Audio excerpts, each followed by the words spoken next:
The scent of espresso and leather has become my oxygen over the past 4 years. I inhale it now as I stand outside Jacopo Moretti's office, my tablet pressed against my chest like a shield, waiting for him to finish his phone call. Through the frosted glass door, I can see his silhouette, broad shoulders, one hand gesturing as he speaks rapid Italian into his phone. Even his shadow commands respect. My fingers trace the edge of the tablet unconsciously, a nervous habit I developed somewhere between my first week as his personal assistant and the moment I realized the import business he ran wasn't quite as legal as the marble-floored headquarters suggested. 4 years, 48 months of organizing meetings that never appeared on any calendar, memorizing escape routes I pray we'll never need, and keeping secrets that could destroy entire families. The door opens without warning. Jacopo doesn't look at me as he returns to his desk, but his voice cuts through the silence with precision. The Salvatore meeting. Confirmed? 7 o'clock tonight at the warehouse on Via Tortona, I reply, following him into the office. Marco will have the perimeter secured by 6. I've arranged the alternate route through the service tunnels in case Ferrante decides to make an appearance. He finishes my sentence, finally looking up at me. His eyes are the color of storm clouds over Milan, gray and impenetrable. You think too much like them, Jasmine. It's not a compliment, but coming from Jacopo Moretti, it's the closest thing to praise I'll receive. I've learned to read the subtle shifts in his expression, the way his jaw tightens when he's calculating risk, the almost imperceptible narrowing of his eyes when someone has disappointed him. 4 years of studying a man who shows nothing to the world has made me fluent in his silence. Someone has to, I reply, setting the tablet on his desk. The catering for tonight's gala needs final approval, and your mother called again about...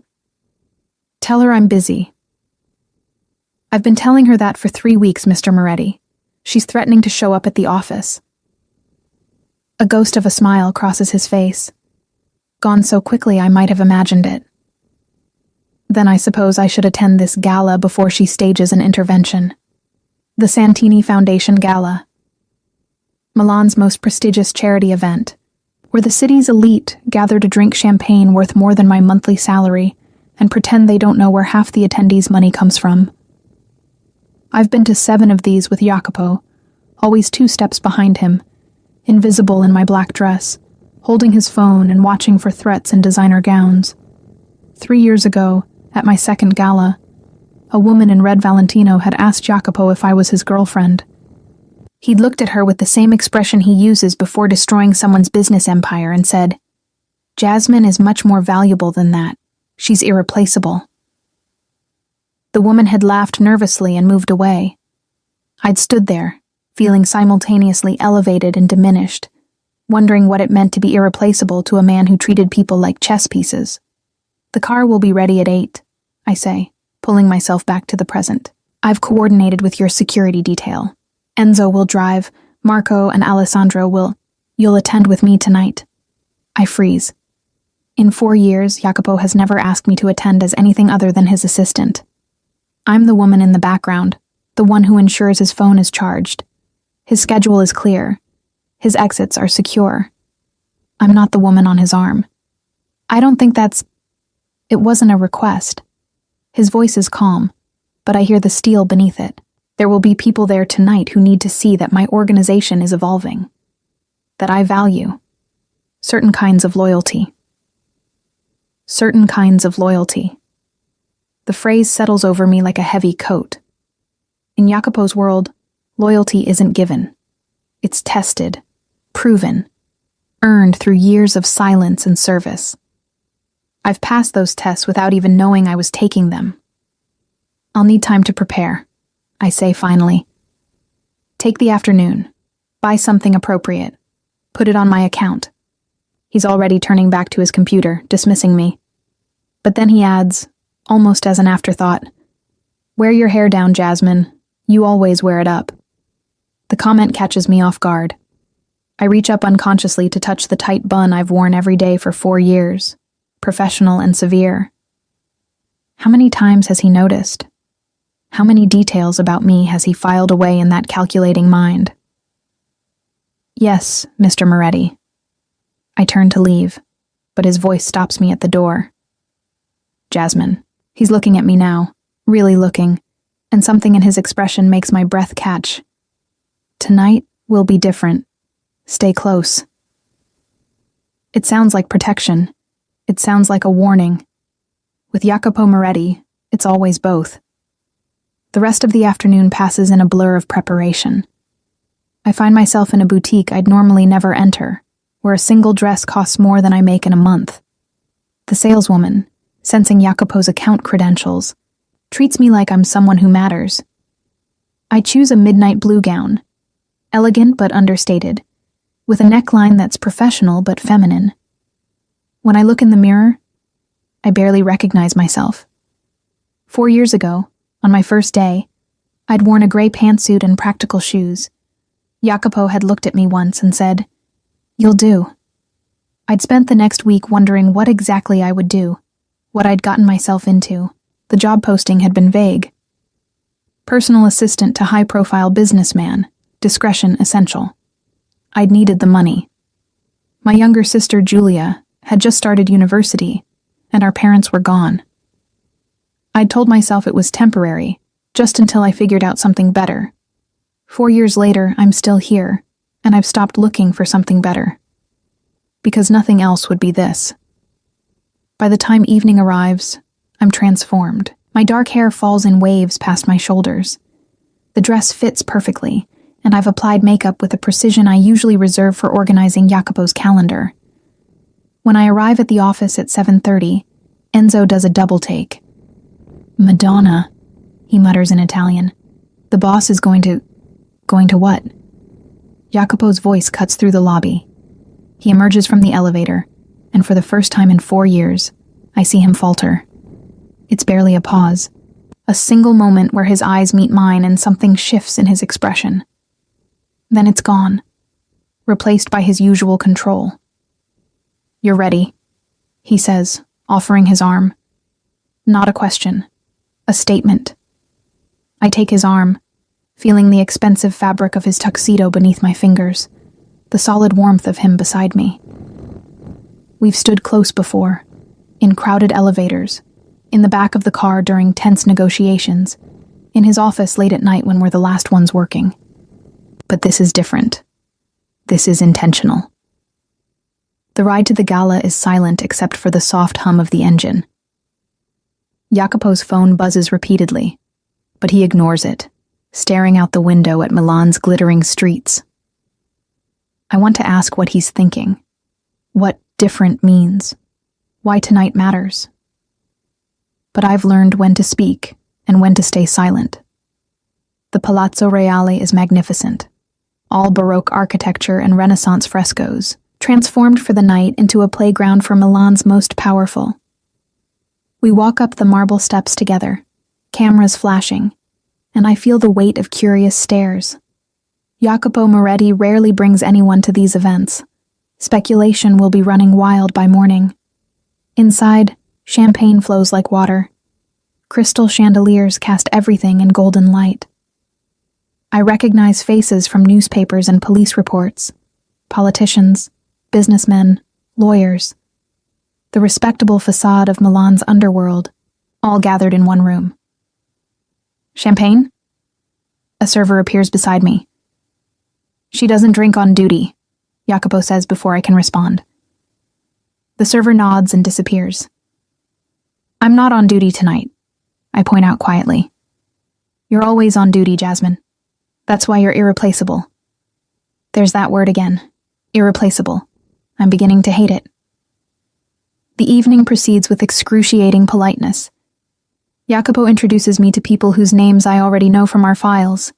Men who smile at me while mentally calculating my worth to Jacopo's operation. I play my part perfectly, charming but reserved, intelligent but deferential. 4 years of watching Jacopo navigate these waters has taught me the dance. Then I see Lorenzo Valli. He's a lawyer who represents several of Milan's prominent families, including some who would like to see Jacopo's empire dismantled. Tall, handsome in a conventional way, with slicked back hair and a smile that doesn't reach his eyes. I've organized 3 meetings with him over the years, all of them tense, all of them ending with veiled threats. He's watching me from across the room, and something in his expression makes my skin crawl. Jasmine. Jacopo's hand settles at the small of my back, possessive and protective. I need to speak with Santini. Will you be... I'll be fine, I assure him, though my eyes are still on Lorenzo. Go, Jacopo hesitates, following my gaze. His jaw tightens almost imperceptibly. 5 minutes, he says. Then he's gone, moving through the crowd with the confidence of a man who owns every room he enters. I make my way toward the terrace, needing air, needing space from the suffocating attention. The November night is cold against my bare shoulders, but I welcome it. Milan spreads out before me, beautiful and dangerous. Just like the man I work for, the loyal dog finally gets to attend the party. Lorenzo's voice behind me makes me turn sharply. He's leaning against the doorframe, champagne in hand, his smile sharp as broken glass. Mr. Valli. I keep my voice neutral, professional. Enjoying the evening? More now. He moves closer, and I resist the urge to step back. 4 years you've been following Moretti around. Do you ever wonder what it would be like to work for someone who actually sees you as more than a secretary? I'm his personal assistant. You're his pet. He's close enough now that I can smell expensive cologne and alcohol. Everyone knows it. You organize his meetings, book his hotels, probably warm his bed when... That's inappropriate. Is it? His hand shoots out, gripping my arm hard enough to hurt. Or is it just honest? Tell me, Jasmine, does he at least pay you well for your... discretion? I try to pull away, but his grip tightens. Let go. I don't think so. See? I've been watching you tonight, watching how Moretti parades you around like a trophy. But we both know what you really are. You're a file cabinet in a pretty dress, a walking NDA. The boss's little... cacciarina. The word is Italian for little dog, spoken loud enough that several people on the terrace turn to look. Lorenzo's smile is vicious. Moretti's loyal cacciarina. Heat floods my face. Humiliation burns through me like acid. I can see people staring, whispering, some amused, others pitying. And through the glass doors, I can see Jacopo. He's watching the entire scene, his face perfectly blank, his storm cloud eyes revealing nothing. He doesn't move, doesn't intervene, doesn't defend me. The message is clear. I'm on my own. I wrench my arm free from Lorenzo's grip, ignoring the pain where his fingers dug in. Excuse me, I manage, my voice surprisingly steady despite the shaking in my hands. I don't run. That would give them all more to talk about. I walk with measured steps through the ballroom, feeling every eye on me, hearing the whispers following in my wake. I collect my clutch from our table, and I leave. The night air hits me like a slap. I'm halfway down the palazzo steps when Enzo appears, concern written across his scarred face. Miss Ferraro, the boss. Tell Mr. Moretti I'll have my formal resignation on his desk Monday morning. My voice sounds foreign to my ears. The car is his. I'll take a taxi. Jasmine? But I'm already walking, my heels clicking against marble, my vision blurring with tears I refuse to shed in front of anyone who might report back to Jacopo Moretti.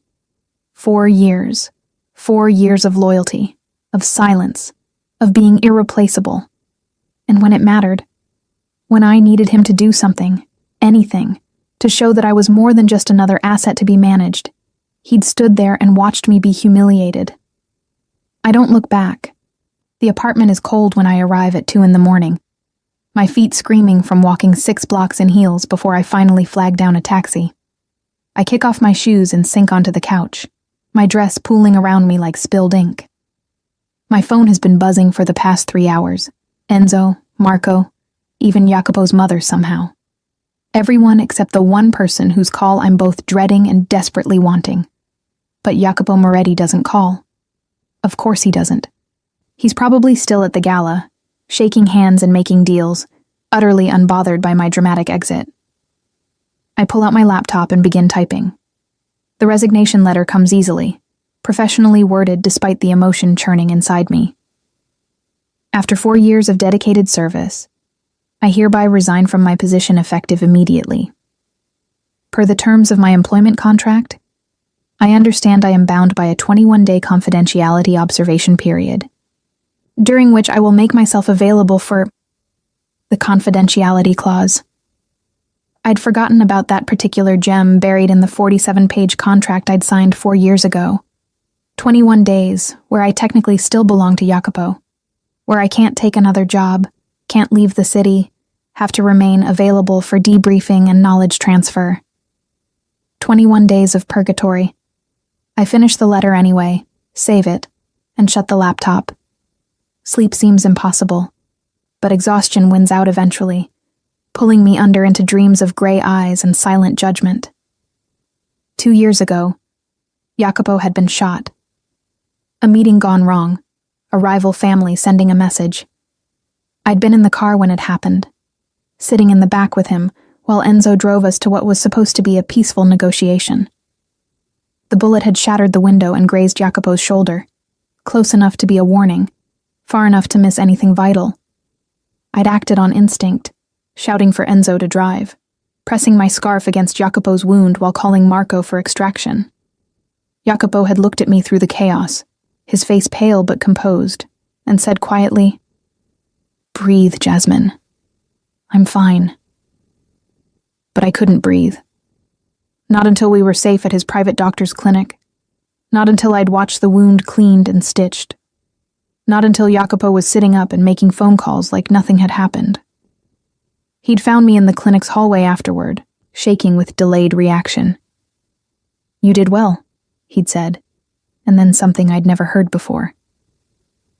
"Thank you." I'd gone home that night and cried for an hour, terrified by how much his safety mattered to me, by how completely I'd fallen into his orbit. I wake to pounding on my door. Sunlight streams through my windows. It's past noon. I stumble to the door in my clothes from last night, makeup smeared, hair a disaster. Package for Jasmine Ferraro. The delivery man holds a large box stamped with Jacopo's corporate logo. I sign for it automatically and carry it inside. Inside the box is my resignation letter, printed and officially stamped, along with a thick folder labeled Transition Protocol and a handwritten note on expensive cardstock. Your resignation has been processed. The 21-day observation period begins tomorrow. You will report to the Via Monte Napoleone office daily at 9 a.m. for debriefing. Failure to comply will result in breach of contract penalties. JM, no.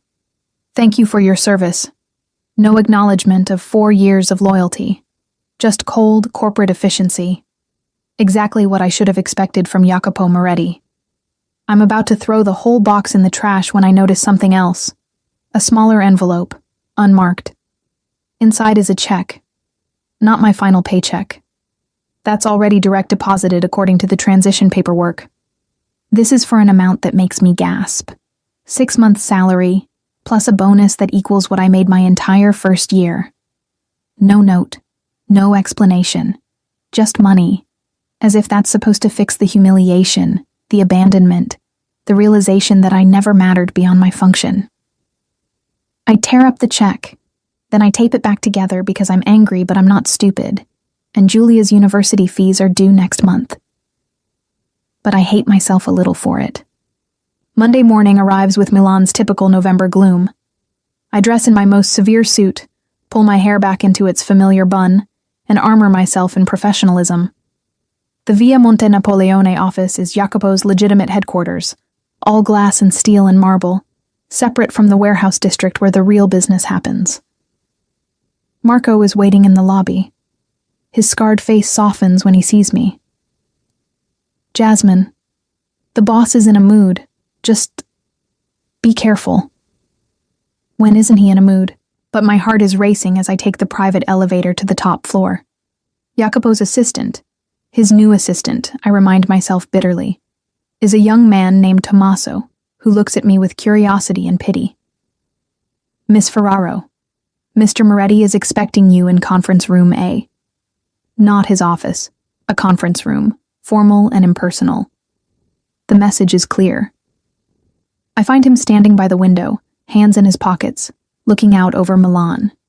He doesn't turn when I enter. Your resignation cited personal reasons, he says without preamble. Care to elaborate? I don't believe I'm required to. You're not. He turns then, and I'm struck by how tired he looks. There are shadows under his eyes I've never seen before. But I'm asking, why? So you can document it? Make sure I'm not leaving for a competitor? The bitterness in my voice surprises even me. Don't worry, Mr. Moretti. I have no intention of taking my knowledge of your operation elsewhere.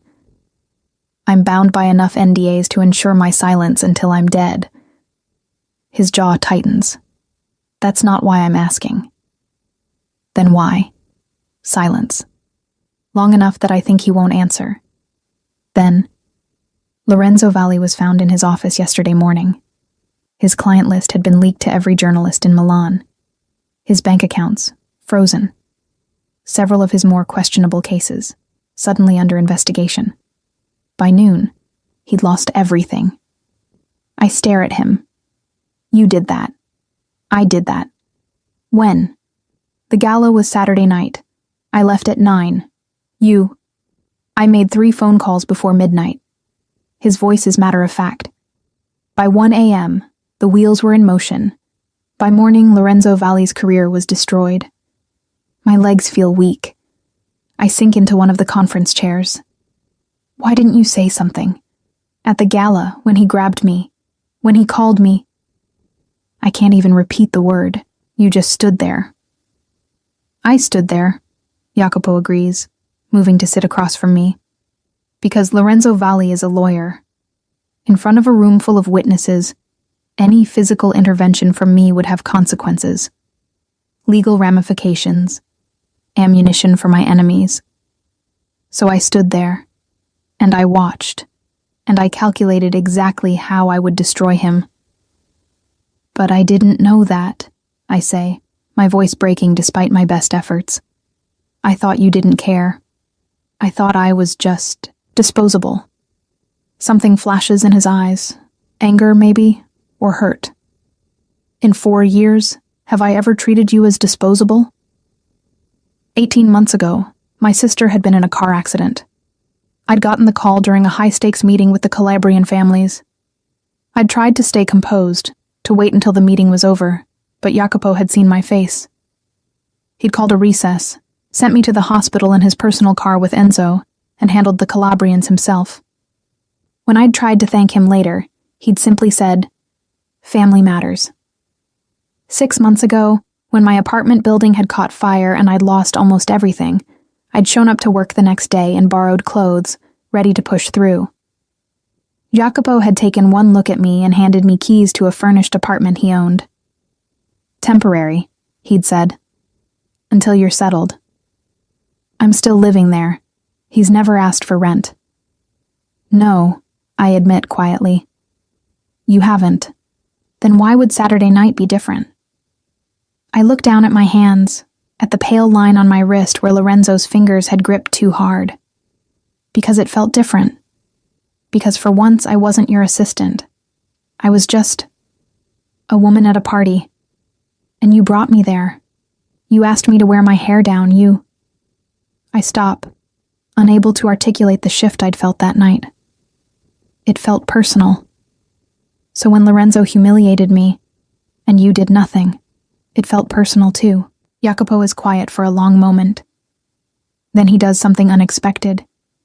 He reaches across the table and gently takes my wrist, turning it to examine the faint bruising. His touch is careful, clinical, but I feel it everywhere. "This," he says quietly, "is why I destroyed him. Not for embarrassing my assistant, for putting his hands on you, for making you feel small, for daring to touch what's mine." The possessiveness in his voice makes my breath catch. "I'm not yours. Aren't you?" His gray eyes meet mine, and there's something raw in them. 4 years, Jasmine. You know everything about my operation. You know my mother's birthday, and my preferred escape routes, and exactly how I take my coffee at 3 a.m. when we're working late. You've saved my life, protected my interests, kept my secrets. If you're not mine, then what are you? I was your employee. You were never just my employee. He releases my wrist but doesn't look away. And that's the problem. My heart is pounding so hard I'm sure he can hear it. What problem? The problem that for 4 years I've been very careful to maintain appropriate boundaries, to treat you professionally, to never cross lines that once crossed couldn't be uncrossed. His voice drops lower. And then Saturday night, I decided to stop being careful. I brought you to that gala as more than my assistant. I wanted every man in that room to see you with me and know you were off limits. I wanted... He stops himself. What did you want? My voice is barely a whisper. He stands abruptly, walking back to the window. It doesn't matter. You've resigned. The 21 days will pass. You'll move on to something safer. Someone who won't put you in situations where lawyers grab you at galas. Someone who can actually defend you publicly instead of having to destroy them in the shadows. I should agree. I should take this out he's offering and run. But instead, I hear myself asking, what if I don't want someone safer? He turns sharply. Jasmine. My phone rings, cutting through the tension. Unknown number. I almost ignore it, but something makes me answer. Jasmine Ferraro? The voice is smooth, cultured, unfamiliar. Yes.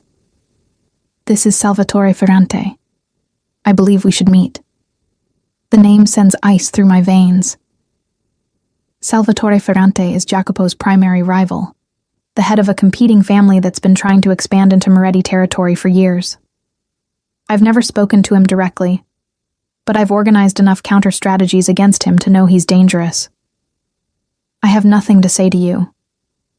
On the contrary, you have 4 years of valuable information about Jacopo Moretti's operations, information that would be worth quite a lot to the right buyer.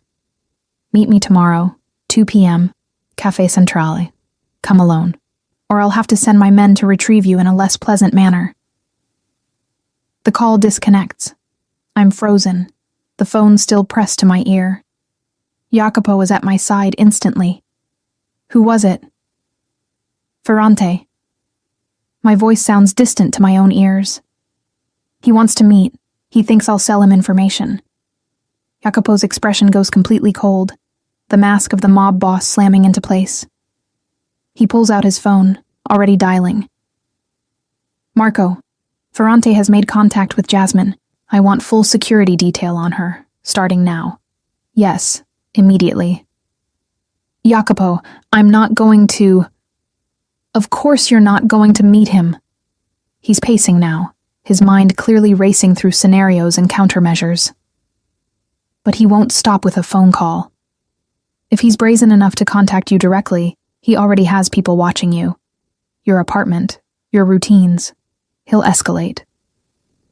As if to prove his point, my phone buzzes with a text message. An unknown number, a photo of Julia leaving her university, laughing with friends, completely unaware of the danger. Nice sister you have. Would be a shame if something happened to her. 2 p.m. tomorrow. Don't be late. I show Jacopo the message. The temperature in the room seems to drop 20 degrees. Call Julia, he orders. Tell her to pack a bag. Marco is sending a car to campus right now. She's going somewhere safe until this is handled. Jacopo? No arguments, Jasmine. Not about this. He's already making more calls, issuing orders in rapid Italian. Enzo, I need the Lake Como property secured. Full detail, no visitors, complete lockdown. Yes, today, 20 minutes. I'm dialing Julia with shaking hands. Leah, hi. Listen, don't panic, but I need you to do exactly what I say. The next hour is a controlled storm of activity. Julia, confused but trusting, is picked up by Marco himself and taken to a secure property. My apartment is swept for bugs and surveillance. They find 2 cameras, One in my living room, one in my bedroom. The violation makes me physically sick. He's been watching me for how long? Doesn't matter. Jacopo's voice is hard as granite. Pack a bag. You're not staying here tonight. Where am I going? Somewhere Ferrante's people won't find you. Somewhere even most of my own organization doesn't know about. I should argue. I should insist I can take care of myself, but the photo of Julia has stripped away my pride. Okay. Within 2 hours, I'm in the back of Jacopo's personal car, Enzo driving, heading north out of Milan. Jacopo sits beside me, close enough that I can feel the heat radiating from him, but not touching. He's been on his phone constantly, speaking in low tones, coordinating a response to Ferrante's move. Finally, he pockets the phone and turns to me. I need to know everything you know about Ferrante's operations. Any meetings I took with intermediaries, any mentions in overheard conversations, anything at all. I close my eyes, pulling up 4 years of memories. 3 months ago, you had a meeting with a man named Ricci. He was supposedly representing textile interests, but I overheard him mention shipping routes through Genoa. You ended the meeting early and told me to flag Ricci's company for investigation. That was a Ferrante front. Jacopo's eyes narrow. What else? Last year, during the Calvino negotiation, someone leaked our position to their family. The leak had to come from inside your organization because the information was never written down, only discussed in your office. You think there's an informant? I think someone's been feeding Ferrante information for at least a year, maybe longer. How else would he know I was valuable enough to target? How else would he know to watch me? Jacopo is quiet for a long moment. When he speaks, his voice is deadly calm. You've been thinking about this. I'm always thinking. I look at him. That's what you pay me for. Paid. What? Past tense. You resigned, remember? And yet here I am, in your car, on my way to your secret safe house, while your security detail protects my sister. Seems like I'm still very much employed. A ghost of a smile crosses his face. Fair point. We drive for another hour, leaving the city behind, climbing into hills dotted with villas and vineyards. Finally, we turn down a private road, through gates that open automatically, and pull up to a house that's more fortress than home. Modern, isolated, with security cameras covering every angle. Welcome to one of my private sanctuaries, Jacopo says as Enzo opens the door. No one from the organization has access to this location except me, Enzo, and now you. My own mother doesn't know about this place.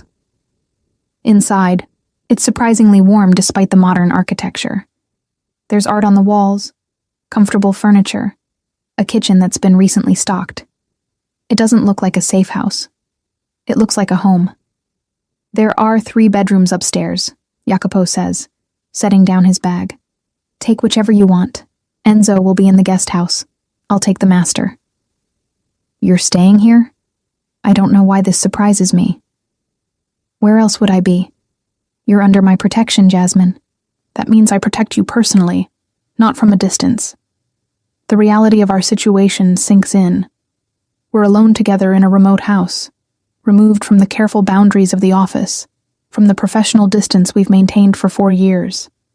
And Ferrante's threat hangs over everything, changing the rules of engagement. Jacopo, I say carefully. Before, in the conference room. What were you going to say? What did you want? He's silent for so long I think he won't answer. Then, I wanted them to know you were mine. Not my assistant, not my employee. Mine. And that's dangerous, Jasmine. For both of us. Because the moment people understand how much you matter to me, you become the perfect leverage. And now Ferrante knows. Now Ferrante thinks he knows. He thinks you're valuable because of the information you possess. He doesn't understand that you're valuable because... He stops himself again. Because what? He turns to face me fully. and the expression in his eyes makes my breath catch. Because somewhere in the past 4 years, protecting you stopped being about protecting an asset and became about protecting the one person in this godforsaken world that I actually give a damn about. The confession hangs between us, raw and dangerous. I resigned, I whisper, to get away from this, from you, from feeling like I'm yours without actually being yours. I know. He takes a step closer. And I let you go because it was the right thing to do. Because you deserved better than being claimed by a man like me. But then Ferrante threatened you, threatened Julia, and I realized something. What? That letting you go doesn't mean I'll stop protecting you. It doesn't mean I'll stop destroying anyone who hurts you. It doesn't mean you stop being mine. Another step closer. It just means I torture myself with the knowledge that you're out there, vulnerable, and I can't be the one keeping you safe every second of every day. I should step back, should maintain the distance, should remember all the reasons this is a terrible idea. Instead, I close the space between us, looking up into those storm cloud eyes. Then don't let me go. For a moment, he just stares at me. Then his hand comes up to cup my face with devastating gentleness. If I don't let you go, I'll never be able to. Once I claim you, Jasmine, there's no going back. You'll be mine in every way that matters, and I don't share. I don't compromise. I don't do half measures. I know who you are, Jacopo. I've known for 4 years, and I'm still here. You're here because Ferrante forced your hand. I'm here because when that photo of Julia came through, the first thing I thought was, Jacopo will protect her. Not the police, not some bodyguard service, you. Because I trust you with the people I love, even when I'm terrified of how much I want you. Something breaks in his careful control. His other hand tangles in my hair, pulling me closer. You want me? I've wanted you for 2 years, maybe longer. I just convinced myself it was admiration, or loyalty, or Stockholm Syndrome, or anything but what it actually was. And what is it actually? I meet his eyes steadily. Love. Terrifying, inconvenient, probably going to get me killed love.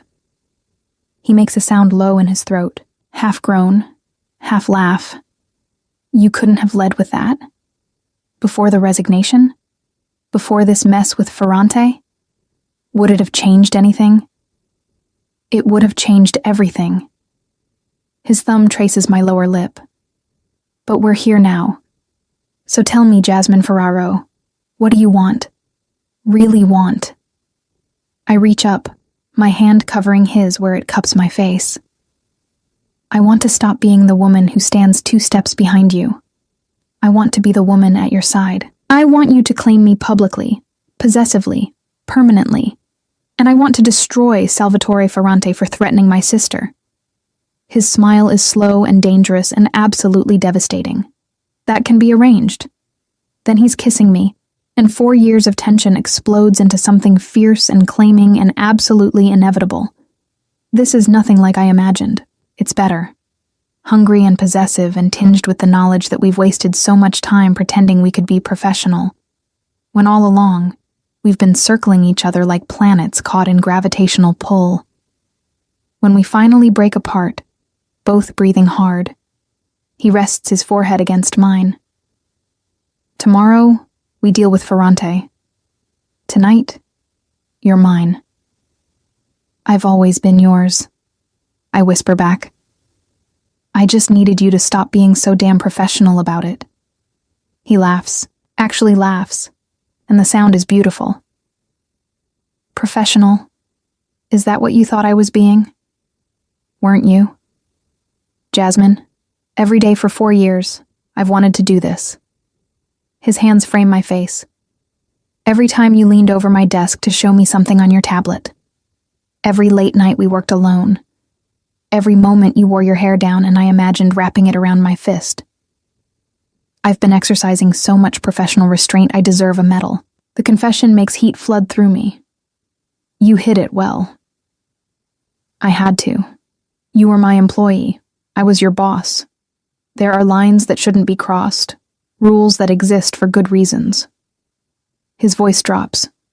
But you resigned, and Ferrante threatened you. And all those careful reasons for staying away from you don't seem to matter anymore, compared to the fact that I can't lose you. You won't lose me. I pull him closer. I'm not going anywhere. Promise? Promise.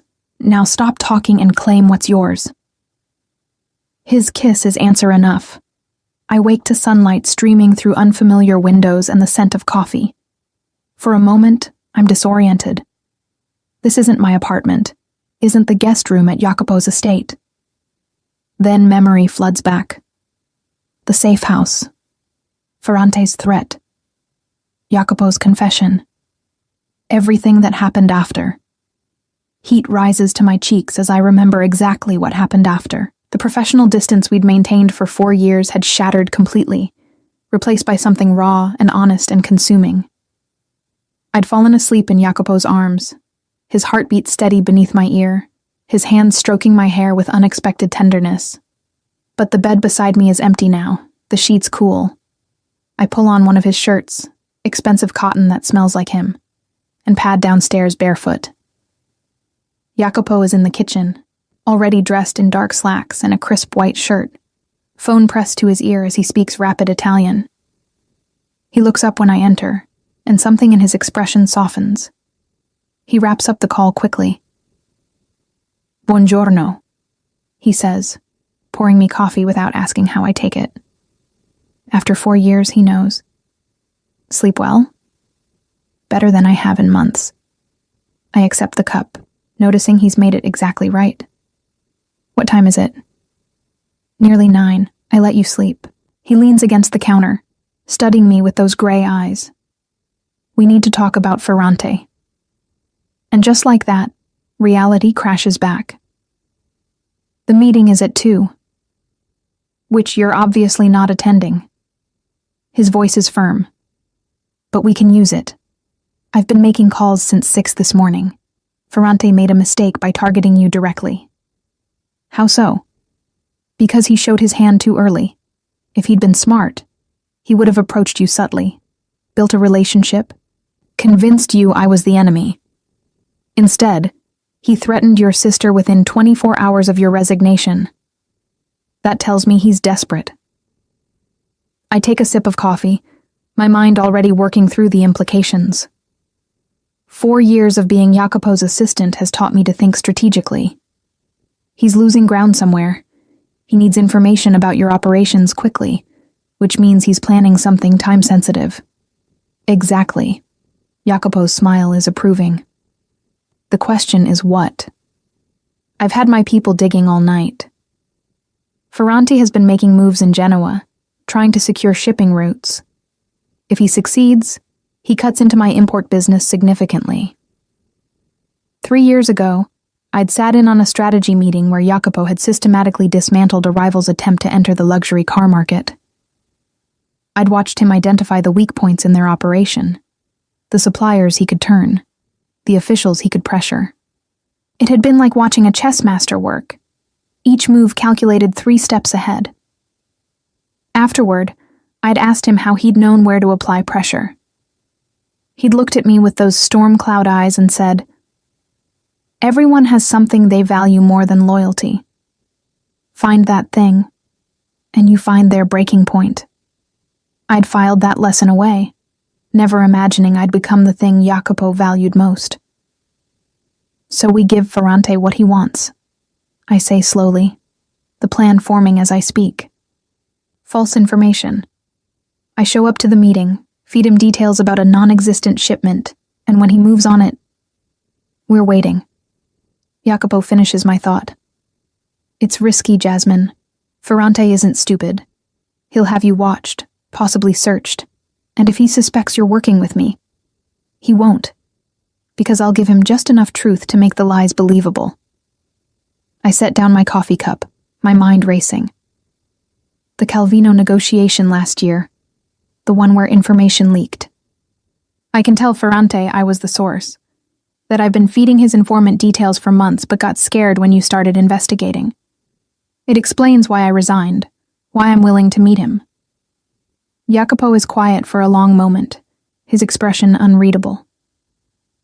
You've thought about this before, about how you'd betray me if you wanted to. The accusation stings, but I meet his eyes steadily. I've thought about how someone could betray you. It's my job to identify vulnerabilities. Remember? I spent 4 years making sure no one could exploit the weaknesses I saw. And now you're using that knowledge to set a trap. Now I'm using it to protect us. I move closer to him. Ferrante threatened Julia. He put cameras in my bedroom. He thinks I'm weak, exploitable. Let's prove him wrong. Something fierce and proud flashes in Jacopo's eyes. You're not weak. You never were. His hand comes up to cup my face. But this plan requires you to walk into danger without me there to protect you. You'll be protecting me, just not visibly. I lean into his touch. Besides, I've been in danger for 4 years. Every meeting you sent me to, every file you had me organize, every conversation you trusted me to keep secret, all of it was dangerous. The only difference is now I'm choosing it consciously. That's not comforting. It's not meant to be. It's meant to be honest. I cover his hand with mine. Last night, you said I was yours. Did you mean it? Every word. Then trust me to do this. Trust that 4 years of watching you work taught me something about strategy and manipulation and playing the long game. He pulls me closer, his forehead resting against mine. You're terrifying, you know that? Brilliant and brave and absolutely terrifying. I learned from the best. His laugh is low and warm. We need to prep you. If you're going to sell this lie to Ferrante, every detail has to be perfect. He'll be looking for inconsistencies, signs that you're working with me. We spend the next 3 hours going over my story, building layers of believable deception. Jacopo questions me relentlessly, poking holes in my narrative, forcing me to think through every possible angle. It's exhausting and exhilarating, like the best kind of mental sparring. Why did you really resign? He asks for the 5th time, playing Ferrante's role. Because Lorenzo Valli humiliated me at the gala, and Jacopo did nothing. He just stood there and watched me be degraded in front of Milan's elite. I realized I was nothing to him, just an employee, easily replaced. But you stayed loyal for 4 years. Why break now? Because for 4 years, I told myself there was something more beneath the professionalism. That the way he looked at me sometimes meant something. The gala proved I was delusional.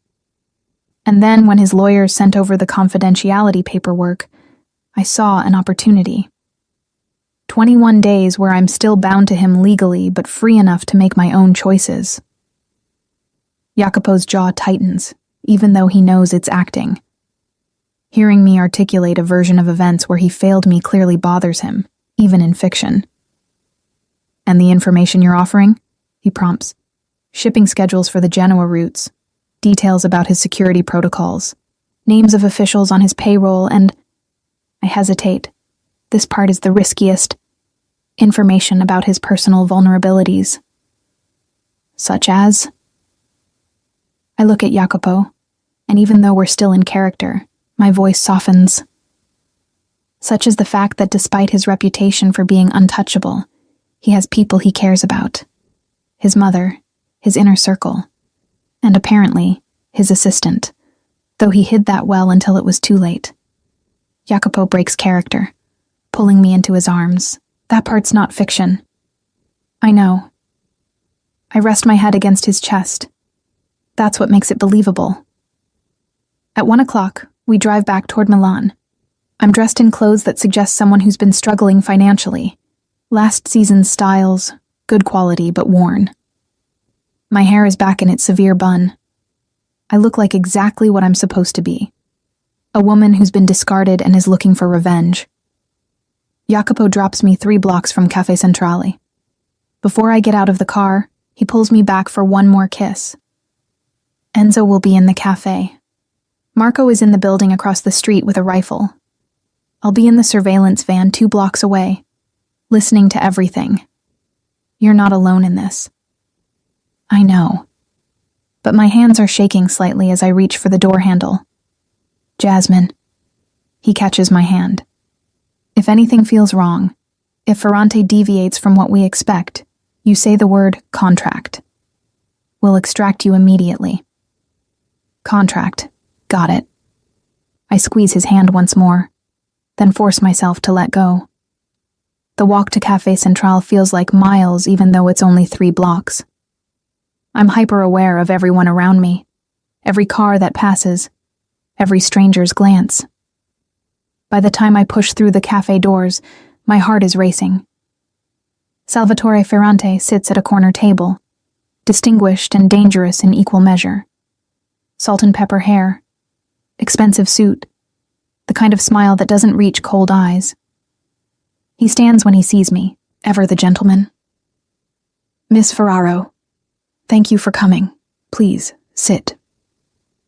I slide into the chair across from him, my purse clutched in my lap. I can see Enzo at the bar, reading a newspaper, apparently oblivious. You threatened my sister. Insurance, Ferrante says smoothly. I needed to ensure you'd take this meeting seriously. Your sister is perfectly safe, I assure you, as long as you cooperate. The threat is barely veiled. I force myself to look frightened, which isn't difficult. What do you want? What I want, Miss Ferraro, is very simple. 4 years of information about Jacopo Moretti's operations. In exchange, I'll pay you handsomely and ensure neither you nor your sister ever have to worry about money again. How much? He names a figure that would be tempting if I didn't already know it's a lie. Ferrante has no intention of paying me. Once he has what he wants, I'll be a liability to be eliminated. That's generous, I say carefully. But how do I know you'll actually pay? How do I know you won't just kill you once I have the information? He smiles. Because I'm a businessman, Miss Ferraro. Dead informants can't provide ongoing intelligence. I'm not looking for a one-time transaction. I'm looking for a long-term partnership. Another lie, but I pretend to consider it. I want half up front. Of course, once you've provided proof of the value of your information. He leans forward. Tell me, Miss Ferraro, why did you really leave Moretti? This is it. The moment where I sell the lie or fail. Because I was stupid enough to fall in love with him. The words come out bitter, raw, exactly right. 4 years of watching him from 2 steps back, telling myself it was just professional admiration. Then he brings me to the Santini Gala, asks me to wear my hair down, treats me like I matter. And when Lorenzo Valli grabbed me, when he called me Moretti's little dog in front of everyone, Jacopo just stood there. He didn't defend me, didn't even acknowledge it happened. I realized I was nothing to him, just another asset to be managed. Ferrante's eyes gleam. That must have been humiliating. It was clarifying. I meet his gaze. I gave him 4 years of loyalty. I kept his secrets, organized his life, protected his interests, and he couldn't even be bothered to defend my dignity in public. So you're here for revenge. I'm here because my sister has student loans, and I need to survive the next 21 days without crawling back to Moretti. If hurting him in the process is a side benefit, I'll take it. Ferrante sits back, studying me. I can feel him weighing my words, looking for deception. This is the moment where the plan succeeds or fails. What can you tell me about his Genoa operations? He asks finally. I take a breath and begin reciting the false information Jacopo and I prepared. Shipping schedules that are off by 2 days, security protocols that don't account for his actual countermeasures, details that sound specific enough to be valuable, but will lead Ferrante directly into a trap. Ferrante listens intently, occasionally asking clarifying questions. I answer them all, layering truth and lies so smoothly that even I almost believe my own story. 18 months ago, Jacopo had asked me to lie to a federal investigator. They'd come to the office with a warrant, looking for records that didn't exist. Jacopo had coached me for hours on exactly what to say, how to phrase things to be technically truthful while completely misleading. The best lies are built on a foundation of truth, he'd told me. Give them facts they can verify, then embed the deception so deeply they can't see where reality ends and fiction begins. I'd walked into that interrogation room terrified, and emerged 2 hours later having convinced a federal agent that Jacopo's import business was exactly what it appeared to be. Afterward, Jacopo had looked at me with something like awe. "You're a natural," he'd said. "That's terrifying, and incredibly valuable." I'd gone home that night and thrown up, sickened by how easily the lies had flowed, how convincingly I'd played the role. But I'd also felt a dark thrill at having protected him, at being good at something that mattered in his world. "This is excellent information," Ferrante says when I finish, "but I'll need verification before I can arrange payment." Of course. I've been expecting this. The shipment I mentioned arrives in Genoa in 3 days. Verify that, and we can discuss the next phase of our partnership. Ferrante smiles. "I think we'll work very well together, Miss Ferraro. You're much smarter than Moretti gave you credit for." The meeting ends with promises and veiled threats in equal measure. I walk out of Café Central on legs that feel like water, making it half a block before Enzo appears at my elbow. "Cars around the corner," he murmurs. "You did good." Jacopo is waiting in the back seat.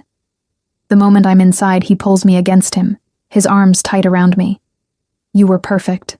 Absolutely perfect." He believed it? My voice is shaking now that the adrenaline is fading. "Every word. We listened to the whole thing. You sold the heartbroken assistant so convincingly I almost believed it myself." He pulls back to look at me. "How do you feel?" "Like I need a shower. Like I need to scrub off the feeling of lying to a man who could kill me." I lean into Jacopo's warmth. "But also proud. Is that wrong? To be proud of deceiving someone so completely?" "In my world, it's a survival skill."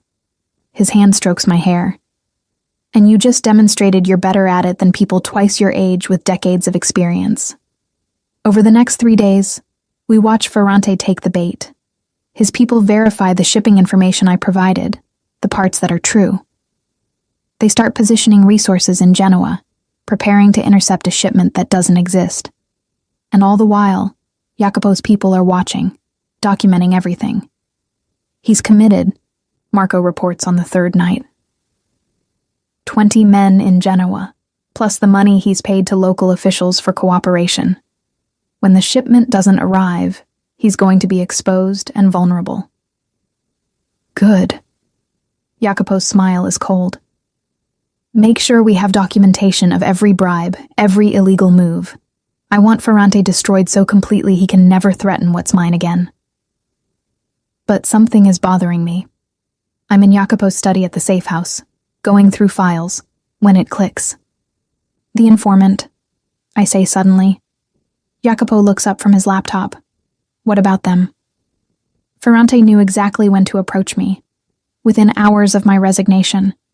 He knew I was vulnerable, knew about the Lorenzo incident, knew enough about my psychology to use the exact right leverage. I start pacing, my mind racing. That's not just good intelligence. That's insider information from someone who understands the dynamics of your organization. Jacopo's expression darkens. "You think the informant is still active?" "I think the informant has been feeding Ferrante information for longer than we realized, and I think I know how to find them." I explain my theory, that the informant has to be someone with access to Jacopo's personal schedule, someone who would have known about the gala, about my attendance, about the significance of Lorenzo's insult. The list of people with that level of access is small. "Tommaso," Jacopo says slowly, his voice deadly quiet. My new assistant. Or Marco. Or Alessandro. Or any of the inner circle who would have known those details. I turn to face him. But there's a way to test it. We feed different information to different people. See which version reaches Ferrante. A canary trap. Jacopo nods slowly. Risky, but effective. We spend the next day implementing the plan, carefully feeding slightly different details about our next move to each member of Jacopo's inner circle. Then we wait. The answer comes faster than expected. Within 12 hours, Ferrante makes a move based on information we fed exclusively to Tommaso. Jacopo's face goes completely blank when Marco confirms it. My own assistant, right under my nose for 6 months. He was placed there deliberately, I say quietly. After I resigned, Ferrante's people pushed Tommaso into position. They knew you'd need to replace me quickly. And I was arrogant enough to think I could spot a spy. Jacopo's voice is cold fury. While I was worried about you being vulnerable, they were already inside my organization. So we use it. I move to his side. Tommaso doesn't know we've identified him. We feed him exactly what we want Ferrante to know. We control the information flow. Jacopo looks at me with something like wonder. 4 years ago, you were a graduate with a business degree and no idea what you were getting into. Now you're planning counterintelligence operations. I had a good teacher. I lean against his desk.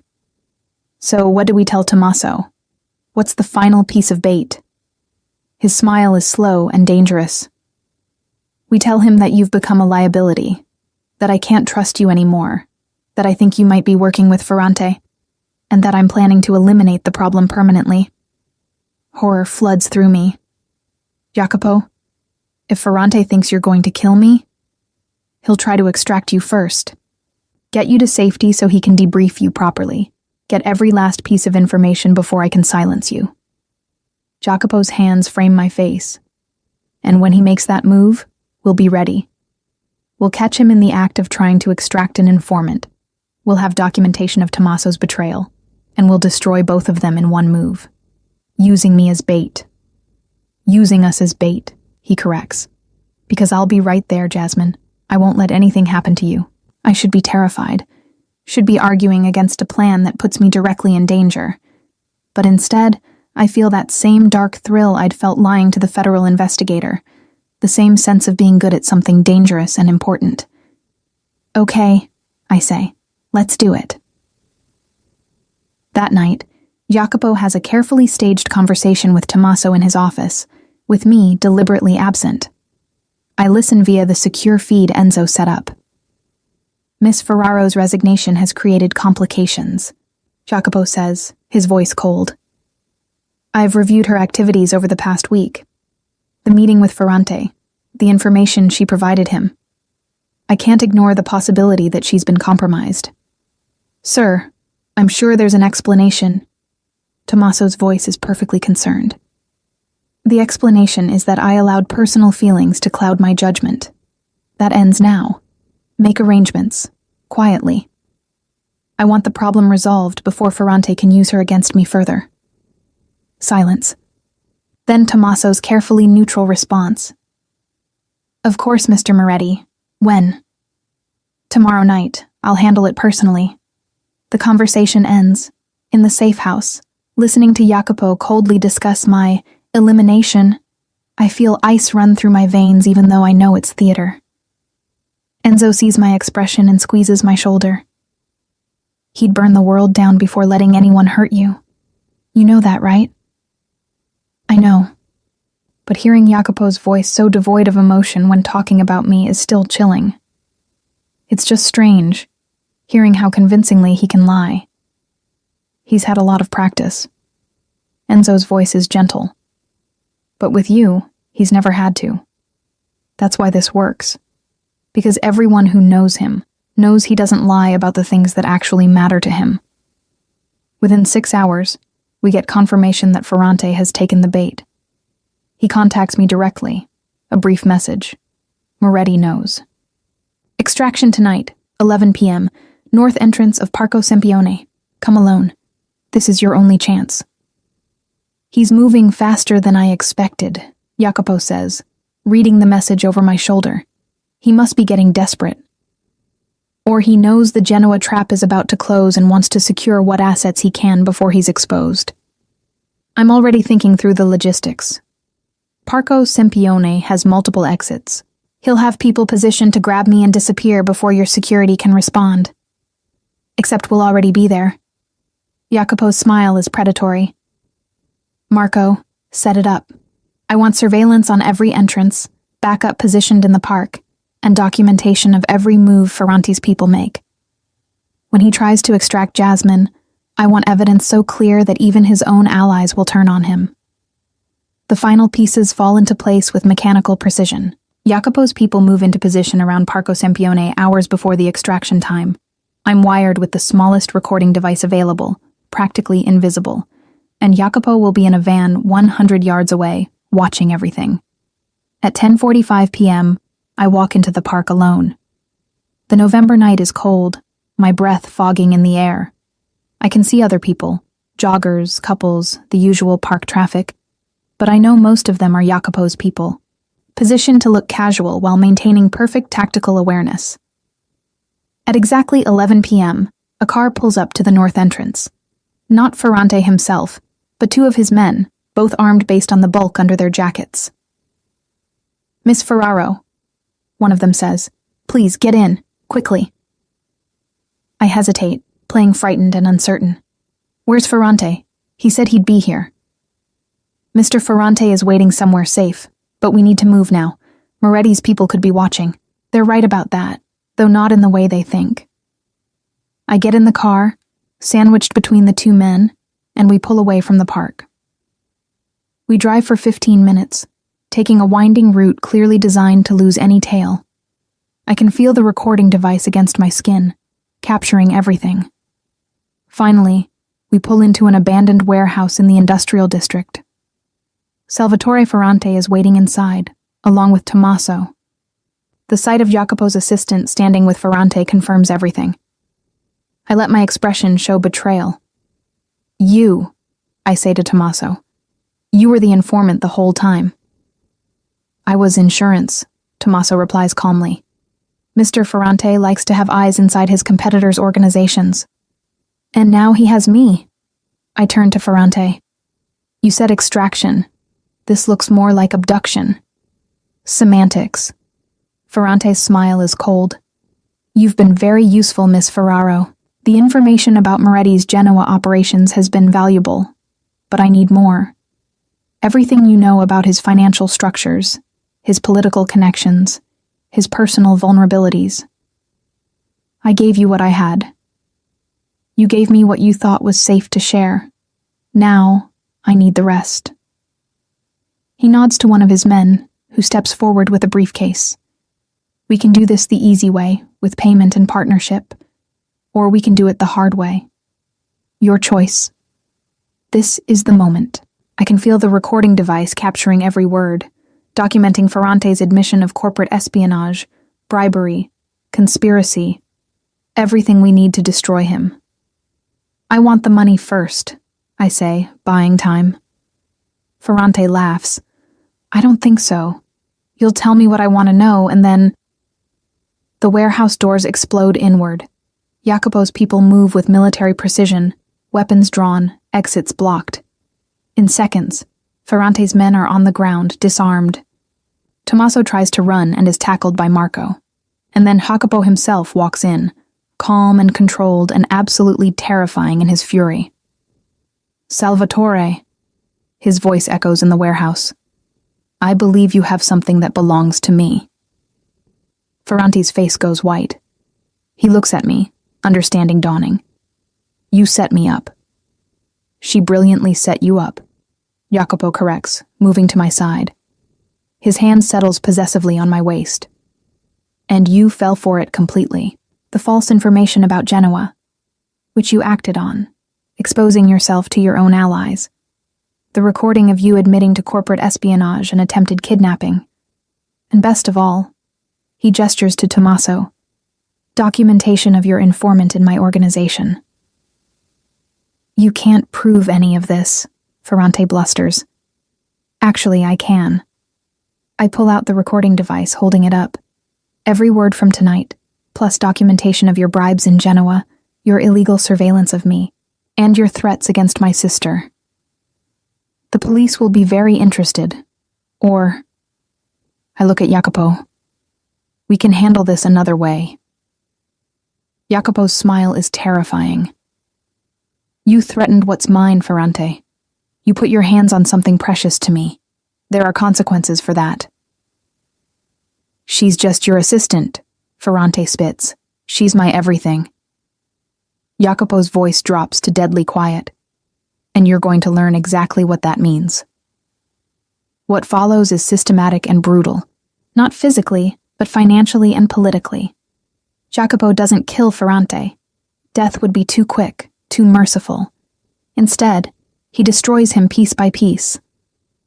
By morning, Ferrante's assets are frozen by authorities armed with evidence of his illegal activities. His allies, seeing the documentation of his failures, distance themselves. His reputation in Milan's underworld is shattered beyond repair. And Tommaso simply disappears. When I ask Jacopo what happened to him, he simply says, "He betrayed my trust. There are consequences for that." I don't ask for more details. 3 days after Ferrante's destruction, I'm back in Jacopo's office, not the conference room this time, but his actual office, sitting across from him while he reviews documents. It feels surreal to be here after everything that's happened, to fall back into the familiar rhythm of work, when so much has changed between us. The shareholders' meeting needs to be rescheduled, I say, checking my tablet, except it's not my tablet anymore. I resigned. This is Jacopo's tablet, Jacopo's schedule, Jacopo's life that I'm no longer officially part of. Jasmine.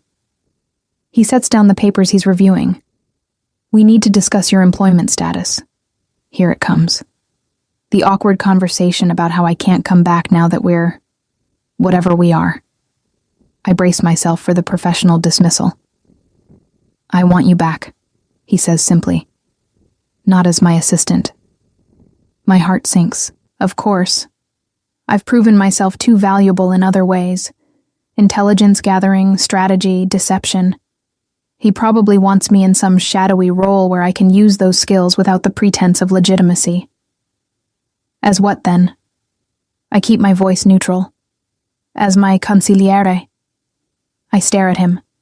Consigliere. Counselor, advisor, the person who sits at the right hand of a boss and helps make decisions that affect the entire organization.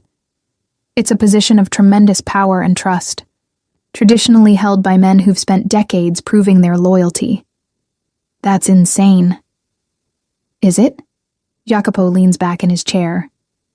You've spent 4 years learning every aspect of my operations. You know my business better than anyone except me. You've proven you can think strategically, lie convincingly, and make hard decisions under pressure. The Ferrante situation demonstrated that you're more than capable of handling the darker aspects of this world. I'm 26 years old. Jacopo, your people will never accept. My people will accept what I tell them to accept. His voice goes hard. And after Ferrante, after you identified the informant and planned the entire counter-operation, they'd be fools not to recognize your value. 6 months ago, I'd attended a meeting where one of Jacopo's associates had questioned a decision. The man had been polite, but firm in his disagreement.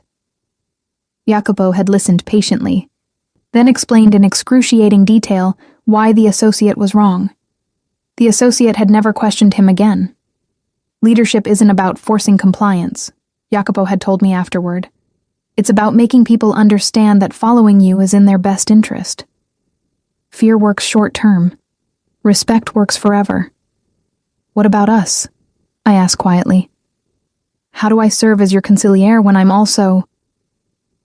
I hesitate, unsure how to define what we are. Mine? He supplies the word with a slight smile. We keep the personal and professional separate. In the office, you're my advisor. My equal in terms of strategic planning. Outside the office, you're the woman I love. The casual way he says love makes my heart stutter. You love me?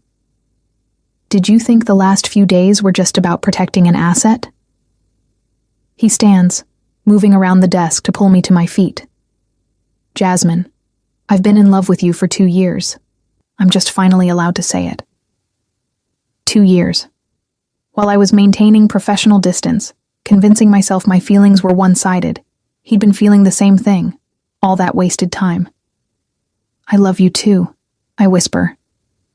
But I'm terrified of what that means in your world. It means you'll be protected better than anyone else in Milan. It means anyone who threatens you answers to me personally. It means... He pulls me closer. That you'll never be 2 steps behind me again. You'll be beside me, always. The promise is everything I wanted that night at the gala, everything I'd dreamed about during 4 years of maintaining professional distance.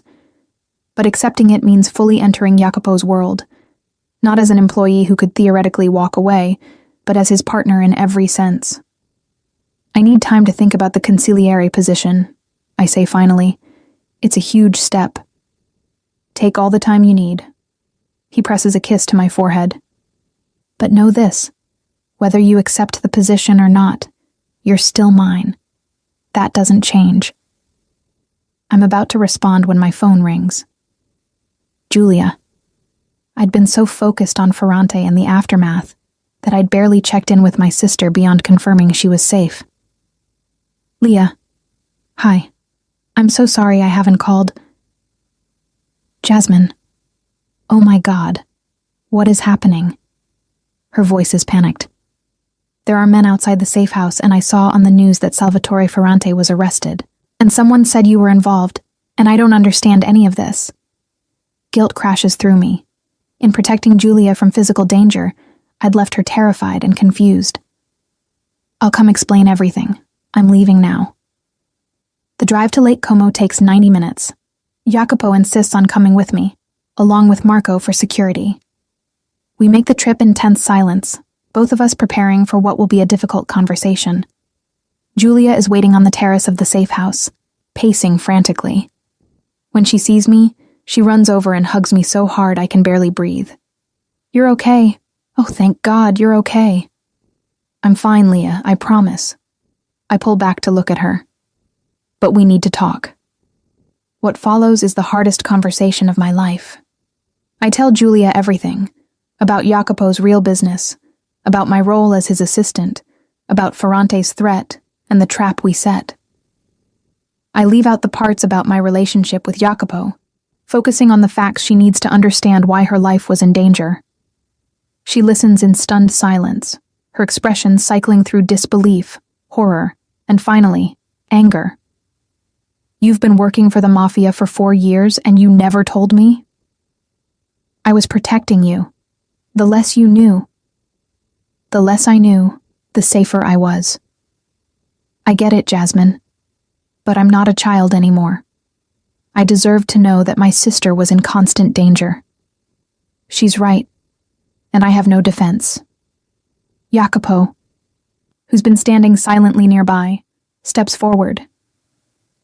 Your sister kept you safe, Julia.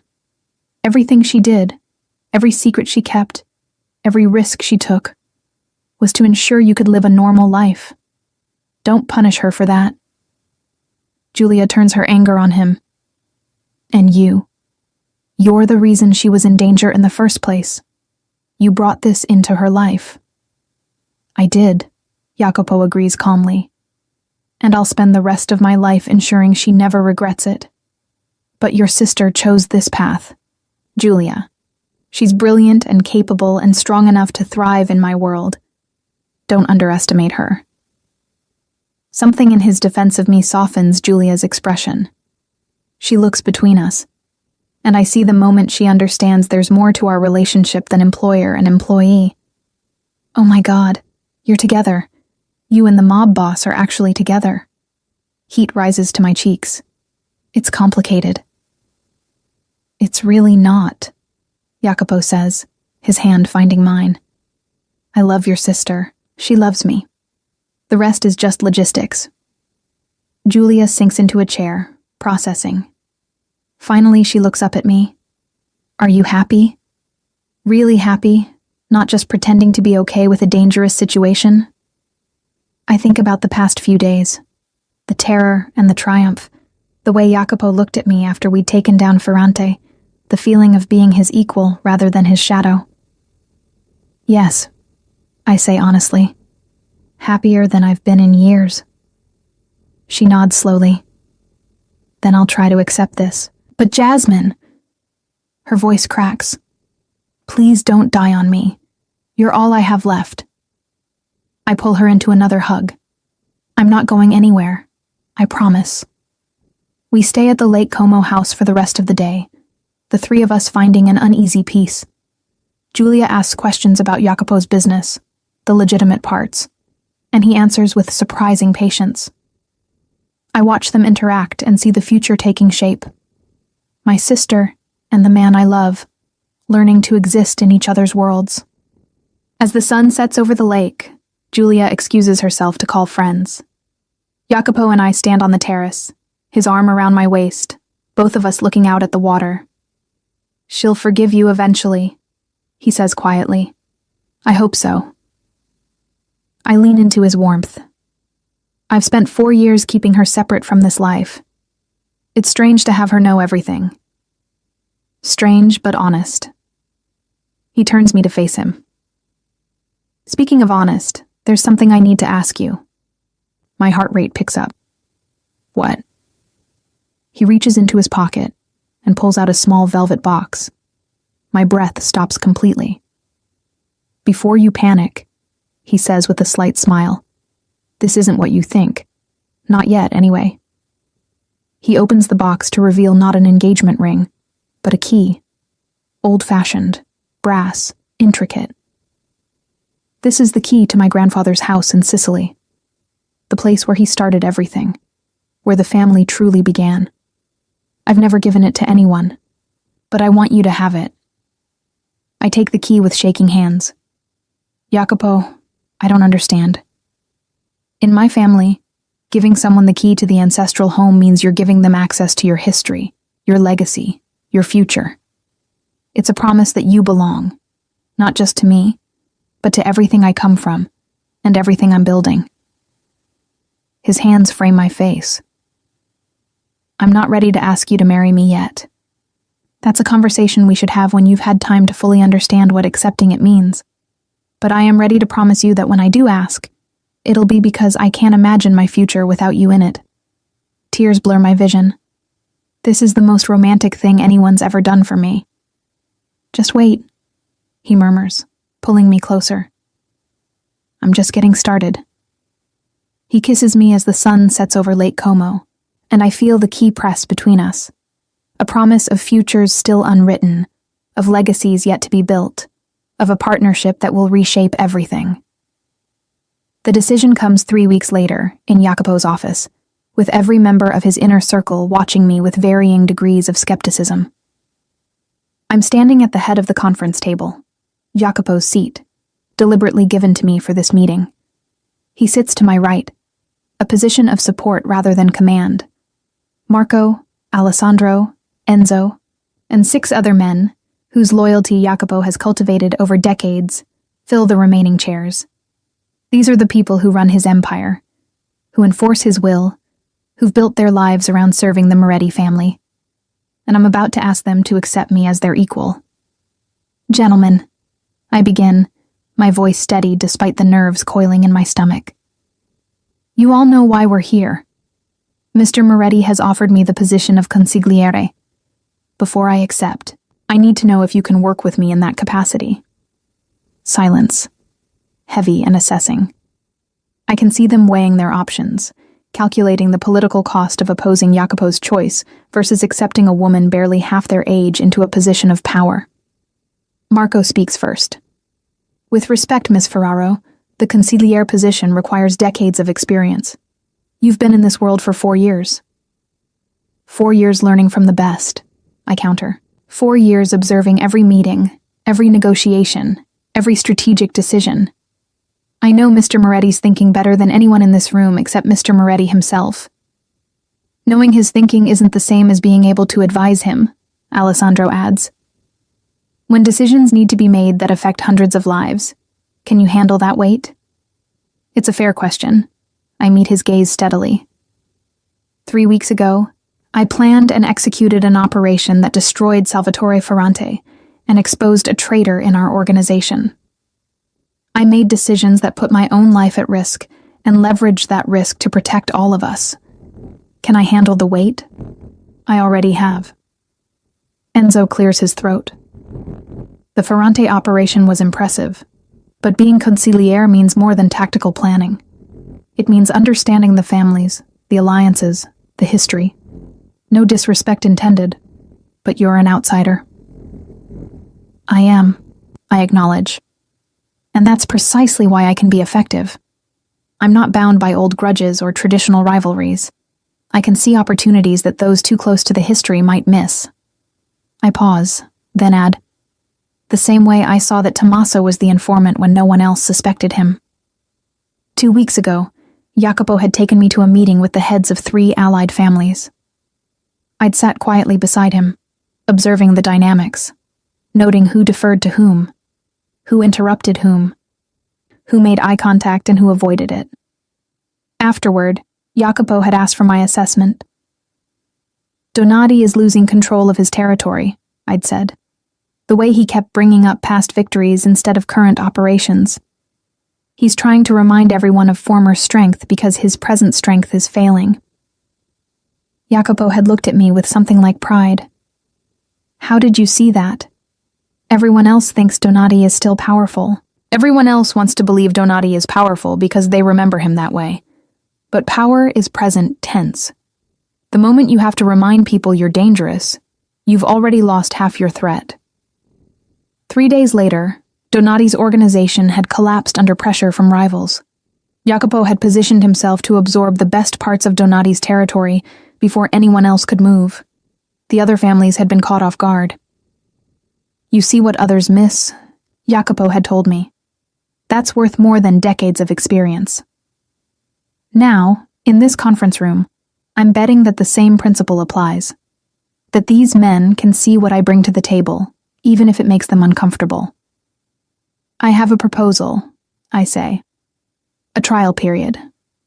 3 months where I serve as consigliere, during which any of you can bring concerns directly to Mr. Moretti. If, at the end of those 3 months, the majority of you believe I'm not capable of the position, I'll step down. No argument, no politics. I'm offering them an out, a way to accept me temporarily without feeling like they've surrendered completely. It's a calculated risk, but I've learned from Jacopo that sometimes you have to give ground to gain territory. The men exchange glances. Finally, Marco nods. 3 months is reasonable. I can work with that.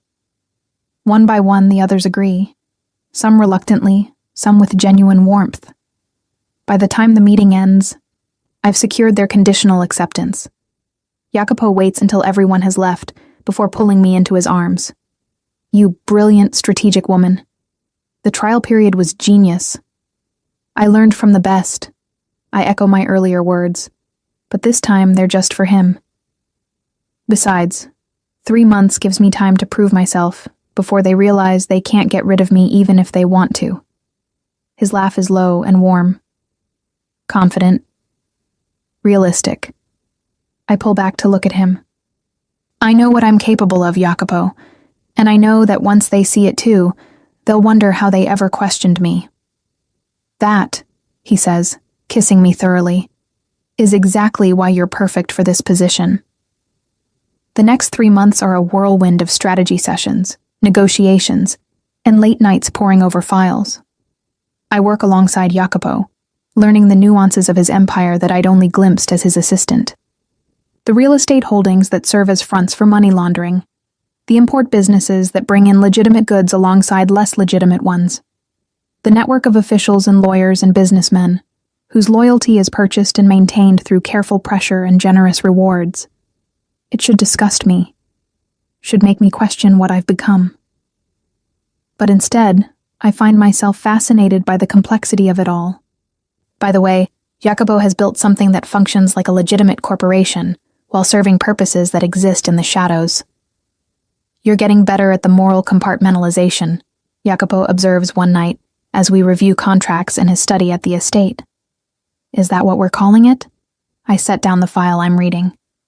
Accepting that the money I'm helping move comes from sources I'd rather not think about too carefully. That's exactly what we're calling it. He doesn't sound judgmental, just matter of fact. Everyone in this world makes peace with it differently. Some pretend they don't know where the money comes from. Some justify it with philosophy about victimless crimes. Some just don't care. And you? I accepted long ago that morality is subjective. The laws that say what I do is wrong were written by people who had the luxury of inherited wealth and legitimate opportunities. My grandfather didn't have those luxuries. He built what he could with what he had. I've simply refined his work. It's a rationalization, but it's also not entirely wrong. I think about my own family's history, about the prejudices my grandparents faced, the doors closed to them because of where they came from. Jacopo's grandfather had faced similar barriers and chosen a different path through them. I'm not sure I can embrace it the way you have, I admit, but I can accept it as the reality we work within. That's enough. He pulls me into his lap, and I curl against him. I don't need you to become me, Jasmine. I need you to balance me, to see the angles I miss because I'm too close to the darkness. It's the most honest thing he's said about why he wants me as consigliere. Not just because I'm capable, but because I bring something different. A perspective shaped by 4 years inside his world, but not consumed by it. 2 months into my trial period, a crisis emerges that tests everything I've learned. One of Jacopo's allied families, the Identities, has been skimming profits from a joint venture. The evidence is clear: altered books, phantom expenses, money being redirected to offshore accounts. It's a betrayal that demands response. But the Identities are powerful enough that moving against them could trigger a war. Jacopo calls an emergency meeting of his inner circle. I sit beside him, my stomach tight with tension as the men argue over the best course of action. We hit them hard, Alessandro argues. Make an example. Show everyone what happens when you steal from us. That starts a war we might not win, Marco counters. The Identities have alliances. We move against them, and we're fighting on 3 fronts. So we do nothing? Alessandro's voice rises. Let them steal from us and show weakness to every other family? Gentlemen, I keep my voice calm, and the room quiets. This is the moment. My chance to prove I belong here. We're looking at this wrong. The Identities didn't start skimming recently.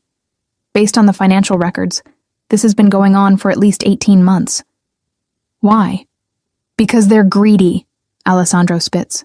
Or because they're desperate. I pull up the files I've been reviewing. Look at their other operations. Declining revenue across the board. Failed investments. They're not stealing from us because they're greedy. They're stealing because they're failing. Jacopo leans forward, his eyes intent. Go on. We don't need to start a war. We need to offer them a lifeline. We restructure the joint venture. Take a larger share of control in exchange for absorbing some of their losses. They save face, we gain more power, and everyone who's watching sees that we're magnanimous in victory. And if they refuse? Marco asks. They won't, because the alternative is we expose their failure to all their allies. Better to accept a junior partnership with us than to face humiliation and potential collapse. I meet each man's eyes in turn. This way, we win without firing a shot. We strengthen our position, weaken a potential rival, and demonstrate that working with us is better than working against us. Silence. Then Enzo starts nodding. It's smart. Really smart. It's brilliant, Jacopo says quietly. Marco, reach out to the Identities. Set up a meeting to discuss restructuring our partnership. Make it clear it's their only option. The strategy works perfectly. Within a week, the Identities have agreed to the restructure. giving Jacopo majority control of their most profitable operations in exchange for financial stability. Other families, watching the maneuver, approach Jacopo about similar partnerships, seeing an opportunity to shore up their own failing enterprises. "You just expanded my empire by 20% without a single act of violence," Jacopo tells me that night. "That's statecraft, Jasmine. That's what a consigliere does. I just saw an opportunity and took it." "No. You saw what everyone else missed because you weren't blinded by pride or tradition or the need to prove dominance. You saw the elegant solution." He pulls me close. "The 3-month trial period ends next week. I'm making it official. You're my consigliere. Permanently."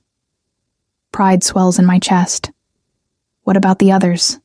Marco, Alessandro are about to vote unanimously to make your position permanent.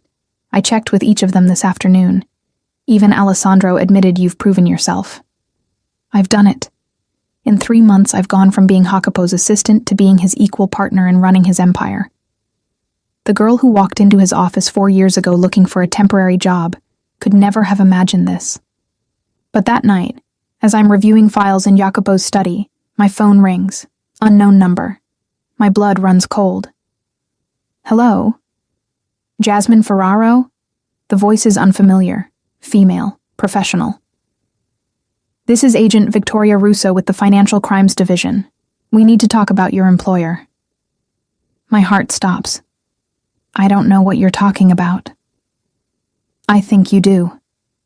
We've been building a case against Jacopo Moretti for 18 months. Financial fraud, money laundering, racketeering. And we have evidence that you've been instrumental in facilitating these activities over the past 3 months.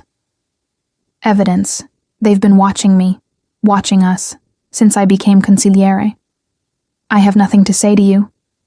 Then perhaps you'll have something to say to a federal prosecutor. We can offer you immunity, Jasmine. Full protection for you and your sister. All you have to do is testify about Moretti's operations." "I'll never..." "Think about it. We'll be in touch." The call disconnects. I sit frozen, the phone still in my hand. They're coming for Jacopo. For all of us. And they think I'll turn against him to save myself. They have no idea how wrong they are. I tell Jacopo immediately. There's no hesitation, no moment of considering whether I should protect myself first. The second he walks into the study, I'm showing him my phone's call log. The feds contacted me. Agent Victoria Russo, Financial Crimes Division. They have an investigation, and they think I'll cooperate. Jacopo goes very still, his expression turning to stone. What exactly did they say? I relay the conversation word for word, watching his face for reaction. When I finish, he's quiet for a long moment. They're right about one thing, he finally says. You would be the perfect witness. You know everything, Jasmine. Every file, every transaction, every carefully hidden connection between my legitimate businesses and the rest. If you testified, I'd spend the rest of my life in prison. I would never. I know. He pulls me against him, his arms tight. I know you wouldn't betray me, but they don't know that, which means they'll keep pushing. Harder pressure, better offers, veiled threats against Julia. Fear ices through me. You think they'd threaten her? I think desperate prosecutors do desperate things. He pulls back to look at me. I need to make calls. We need to know exactly what kind of case they have, who else they've approached, how deep this investigation goes. Over the next 48 hours, Jacopo's entire network mobilizes. Lawyers are consulted. Officials on his payroll are quietly asked what they know. And piece by piece, we assemble the picture. The investigation is real and extensive. Agent Russo has been building it for 18 months, since before I became consigliere. They have financial records, surveillance, testimony from lower-level associates who've taken deals. But their case has a fatal weakness. They can't definitively connect Jacopo to the illegal activities. Everything is done through intermediaries, shell companies, carefully maintained distance. Unless they get someone from his inner circle to testify, Someone like me. They'll offer you everything, Jacopo's lead attorney explains during an emergency meeting. Immunity, witness protection, money. They'll paint Moretti as a monster and you as a victim who can finally be free. I'm not a victim. My voice is hard, and I'm not interested in their offers. Even if it means going to prison yourself? The lawyer's gaze is assessing. They have evidence of your involvement in financial restructuring over the past 3 months. If Moretti goes down, you could go down with him. The thought of prison terrifies me, but not as much as the thought of betraying Jacopo. Then I go down with him. Something flashes in Jacopo's eyes, fierce pride mixed with concern. Jasmine. No, I cut him off. Whatever we're facing, we face it together. I made my choice when I accepted the consigliere position. I knew the risks. You didn't sign up to go to federal prison. I signed up for you. All of you, including the dangerous parts. I take his hand. So what's our strategy? How do we protect the organization? The plan we develop is complex and risky. We start moving money, restructuring operations, creating distance between Jacopo and anything potentially criminal. It's like performing surgery on a moving patient, cutting away the diseased parts while trying to keep the whole body alive. I work 20-hour days, reviewing every contract, every financial record, every piece of paper that could be used as evidence. Jacopo works beside me, and I watch the strain take its toll. Shadows appear under his eyes. His movements become more tense, more controlled. 3 weeks into our defensive maneuvers, Agent Russo contacts me again. Miss Ferraro, I'm going to be direct. We know you've been moving money, restructuring operations. That's obstruction of justice. It makes you an accessory after the fact. But our offer still stands. Cooperate with us, and we'll give you immunity for everything. And if I don't cooperate, then we prosecute you alongside Moretti.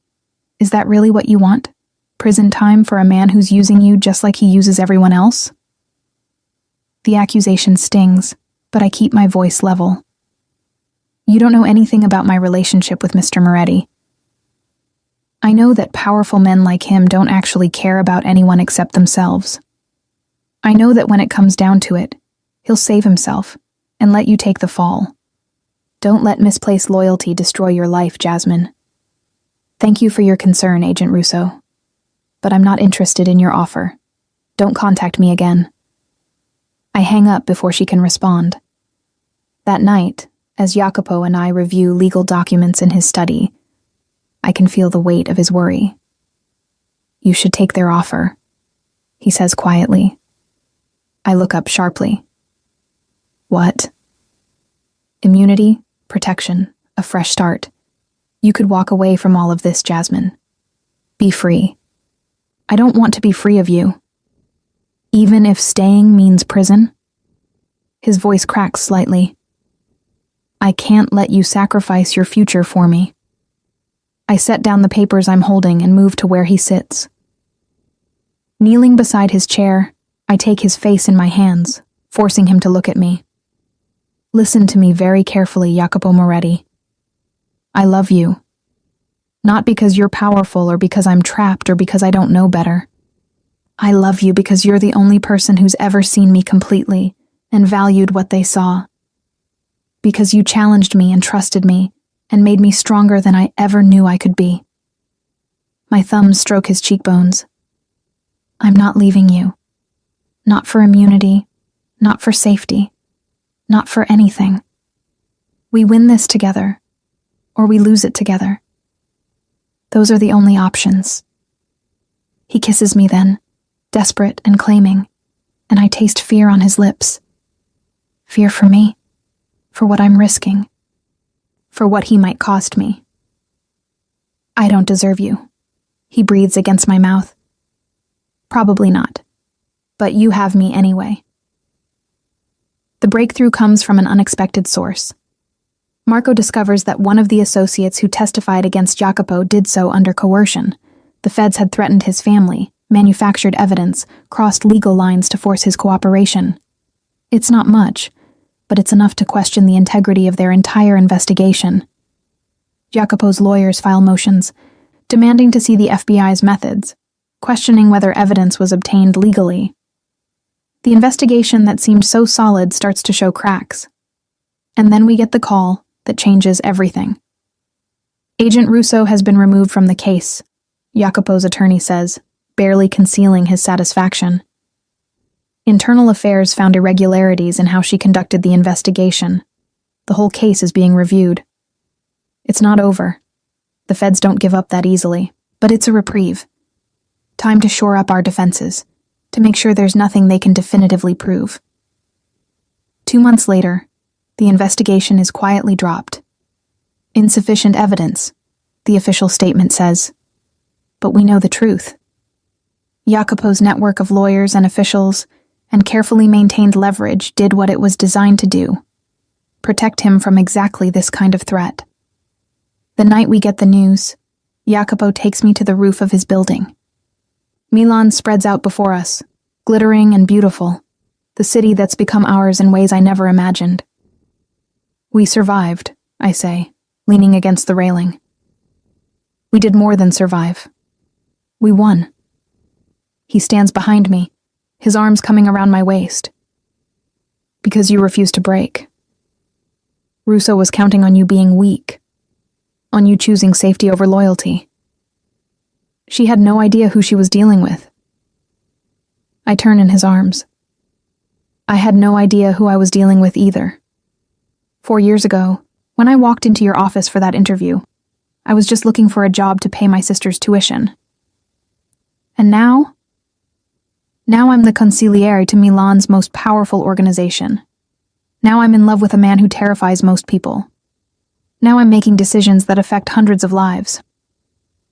I smile. It's been an interesting character arc.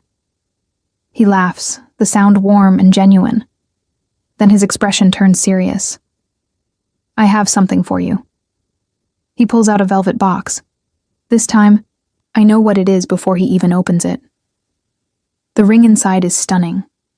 A large diamond surrounded by smaller stones, elegant and timeless. 4 years ago, you came into my life by accident, Jacopo says. You were supposed to be temporary, an assistant, nothing more, but you became everything.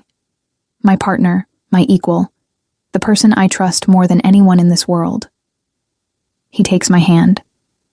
I'm not asking you to marry me because I need to possess you or control you. I'm asking because I want the world to know that you're mine by choice, just as much as I'm yours. Tears blur my vision. That's the most romantic thing you've ever said. Is that a yes? It's an absolutely yes. I'm crying and laughing at the same time as he slides the ring onto my finger. I'll marry you, Jacopo Moretti. I'll be your wife and your consigliere and your equal in all things. He kisses me with a passion that steals my breath, and somewhere in the back of my mind, I think about how far I've come. From the frightened woman who ran into his shop to escape danger, to the woman who stands beside him now, fearless and claimed, and absolutely certain of her place. 8 months later, I stand in a private chapel in Sicily, wearing a dress that cost more than my first year's salary. Giulia is my maid of honor, having made her peace with my choices and with Jacopo himself. The chapel is filled with the families, all the powerful men and women who now accept me as one of them, as Jacopo's partner in every sense. When Jacopo lifts my veil and kisses me, sealing vows that will bind us in the eyes of God and the organization, I feel nothing but certainty. This dangerous, complicated, morally ambiguous life is mine by choice, and I wouldn't change a single thing. 6 months after the wedding, I'm in my office. My own office now, adjacent to Jacopo's, when Giulia calls. I got into medical school, she says, her voice bright with excitement. Full scholarship to Johns Hopkins. Pride swells in my chest. Leah, that's incredible. I'm so proud of you. I couldn't have done it without you. The tutors you hired, the prep courses, Jasmine, you made this possible. After we hang up, I sit back in my chair, looking around at my life. The expensive office, the ring on my finger, the files on my desk detailing operations that exist in moral gray areas, the power I wield with a word or a signature. Jacopo appears in my doorway, as if summoned by my thoughts. Good news? Julia got into medical school. He smiles, genuine and warm. She'll make an excellent doctor. Though she comes from impressive stock, her sister is running half of Milan's underworld after all. Co-running, I correct, standing to kiss him. We're partners, remember? How could I forget? His arms circle my waist. You remind me every time you override one of my decisions in meetings. Someone has to keep you from making impulsive moves. And someone has to encourage you to take necessary risks. We balance each other. It's true. In the year since I became consigliere officially, we've refined our working relationship into something more effective than either of us could be alone. Jacopo provides the boldness and the deep knowledge of tradition. I provide strategy and a willingness to break from convention when needed. Together, we've expanded his empire while simultaneously legitimizing parts of it, moving operations into legal territory where possible, and maintaining careful distance from what can't be legitimized. There's a meeting tonight, Jacopo says. The Calabrian families want to discuss a partnership. I need my consigliere's counsel. The Calabrians are traditional. They won't like taking advice from a woman. Then they'll learn to adjust or find another partner. His voice is firm. You're not negotiable, Jasmine. Not anymore. Anyone who wants to work with me works with us. The casual way he says it, the absolute certainty that I'm his equal in all business matters, still makes my heart flutter. That night, I sit beside Jacopo at the negotiating table, and I watch the Calabrian representatives' faces as they realize I'm not just decoration. I'm the one asking the sharp questions, identifying the weak points in their proposal, pushing for terms that favor us. By the end of the meeting, we've secured a deal that gives us access to southern routes while maintaining control of all decision-making. The Calabrians leave looking slightly stunned. You eviscerated their proposal, Marco says with something like awe after they're gone. I optimized it. I correct. There's a difference. Jacopo's hand finds mine under the table, squeezing gently. Pride and possession in equal measure.